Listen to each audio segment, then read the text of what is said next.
ito ay rated SPG. Striktong patnubay at gabay ng magulang ang kailangan. Patuloy nga na magpapanggap si Olga bilang beng at kaibigan ni Marites, kaya dadalaw siya kay Marites at kunwaring labis siyang nag-aalala dito.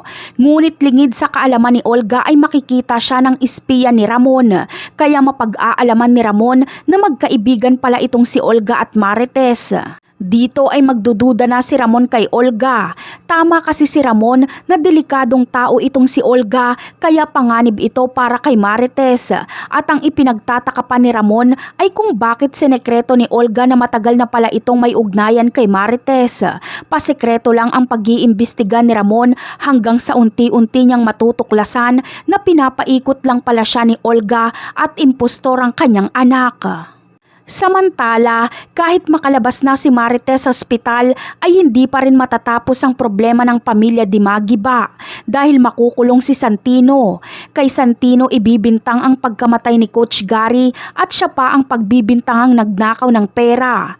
Narinig kasi ng lahat kung paano sumama ang loob ni Santino kay Coach Gary noong hindi siya pinautang nito. Lalabas din sa investigasyon na si Santino nga ang nagbayad sa napakalaking bayarin ni Marites sa ospital dahil walang nakakaalam kung sino ang nagbayad. Kahit sabihin pa ni Marites na ang amo ni Tinding ang nagbayad, ay itatanggi naman ito ni Tinding at Senyor Pacundo. Tanging si Ramon lang ang makakapagligtas kay Santino para hindi ito makulong kapag sinabi niyang siya ang nagbayad sa ospital. Pati si Rigor ay maniniwala na si Santino nga ang nagnakaw at pumatay kay Coach Gary. Kaya abangan na lang natin yan. Bye!